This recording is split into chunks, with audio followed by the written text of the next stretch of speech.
মনে করো এলাকার মধ্যে এমন অবস্থা হয়ে গেছে যে যেগুলো মেয়ে আছে এই মেয়েদেরকেও লেখাপড়া অনেক ডিস্টার্ব হইতেছে। মনে করো যারা বউজি হচ্ছে গর্ভবতী তারও ডিস্টার্ব হচ্ছে। একা একা মানে একটা করে বাড়িতে একটা করে মহিলা পড়ে আছে, তারপর কিন্তু মানে পুলিশ আসিয়ে এমনভাবে যারা নির্দোষ তাদেরকেও ধরতেছে, মানে ভাঙচুর করতেছে, মানে বাড়িতে হুমকি দিচ্ছে। আবার চোর ডাকাতের মতন বাড়িতে কী ব্যবস্থা যায়, মহিলারা আসি অনেক কষ্টে আসি, কিন্তু এইভাবে যদি আমরা নানছানায় ভুগে থাকি আর আপনারা সবাই যদি এইভাবে যদি নিয়ে যান ধরিয়ে পুরুষদেরকে, তাহলে মহিলারা কিভাবে থাকবে এই অবস্থায় এই এলাকায়? তাহলে জনগণ যদি এরকম অপরাধ করে থাকে তার ক্ষমা নাই? আর আপনাদের কি মা বোন নেই যে মা বোনের উপরে এরকম অত্যাচার শুরু করে দিয়েছেন?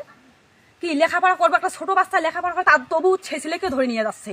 এবং যারা চাকরিজীবী করে, চাকরিজীবী করার জন্য প্রস্তুতি নিচ্ছে, চাকরিজীবীতে যাবে তাদেরকেও ধরে নিয়ে যাচ্ছে। তারা ঘুমাইতে পারছে না, সুন্দরভাবে ছেলে মেয়েদের সঙ্গে কথা বলতে পারতেছে না, খাইতে দিতে পারছে না, ব্যবসা করতে পারছে না। কি অবস্থা ফেলাচ্ছেন বলেন? টাকা দাবি করতেছে কেউ, টাকা দাবি মানে প্রচুর পরিমাণে এইভাবে তো ধরে নিয়ে যা, নির্দোষকে ধরে নিয়ে যা তো টাকা দাবি করতেছে। আর যারা তো দোষী তারা তো এলাকা থাকতেছে না, তারা তো পালিয়ে আছে। কত করে টাকা দাবি করে? টাকা দাবি করে 70, 80, 1 লাখ, 1.5 লাখ এরকম করে চাইতেছে। এই লোকগুলো কিন্তু আমরা তো এই সংসার করিয়ে তো এই রোজগার করি, তো সব জেলে আছে, আমরা লেখাপড়া করে খাই। কিন্তু এইভাবে যদি এরা টাকা মারি নেয় আর নির্দোষীকে এইভাবে ধরে, তাহলে তো আমাদের এলাকা থাকা যায় না। তো আমরা মহিলারা সবাই যাইতে চাচ্ছি ওখানে, মেয়েদেরকে সবাইকে নিয়ে যাইতে চাচ্ছি। বাড়ি তরকারি নাই, মনে করো যে খেত খেলা আবাদ করবো, সেখানে খেত খেলা আবাদ করবো, সেখানে মনে করো জল দিতে পারতেছে না। পুরুষ না থাকলে মহিলারা কোথায় কোথায় যাবে? তাহলে আমরা মহিলাগুলো সবাই যদি ফিল্ডে নামি, এরকম অবস্থায় খেতে খেলায় নামি, তাহলে তো এই অবস্থা থাকলে তো আমাদের মৃত্যুবরণ করাই ভালো না। আপনাদের ওখানে যাইতে হবে, প্রস্তুতি নিয়েছি আমরা, আপনাদের ওখানে যাবো, আমরা জেলে থাকবো, আমাদের পুরুষদেরকে বাইরে পাঠিয়ে দেবেন। কে কে টাকা দাবি করতেছে তাদের? ও তো ওখান থেকে আসতেছে, থানা থেকেই তো আসতেছে পুলিশেরা। ওরাই বলতেছে? হ্যাঁ, ওরাই আসতেছে, ওরাই হুমকি দিচ্ছে। সাধারণ লোক কি এখানে সহযোগিতা করতেছে? সাধারণ লোক ওদের সঙ্গে কথা বলছে, আমরা তো কেরাই না, আমরা তো খুঁজি না যে আমরা তো ওদেরকে জানাবো যে কি করতেছেন না করতেছেন। ওরা গভীর রাতে এসে, দিনের বেলা আসে না। এখন আমরা ঘুমেই, এখন অনেক আইতে এসে আর 3টা 2:30টার সময় করে আসে। এখন ঘুম অবস্থা আমরা কি অবস্থা আসি নাই, একটা গেটের ডাঙায় মনে করো গেট ভাঙি ফেলায়, মনে করো পিছন পাশে দরজা থেকে সে ভাঙি ফেলায়, সমান করে থুয়ে যায় না। এখন আপনারা কি চাচ্ছেন এই বিষয়টা?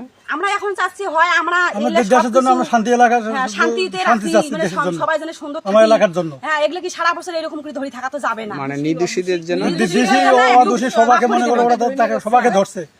মনে করো আমার ছেলে করে যায়নি, তারপরে আমার ছেলেকে মনে করো, মানে যে ছেলে ধরে নিয়েছে যে বনক, এর মনে করো স্ত্রীর গর্ভবতী, মনে করো বাচ্চা সেদিন হবে, সেদিনে পুলিশকে জল খাওয়াইতেছে আর ওর গর্ভবতী পেটের ব্যথা বাঁচছে।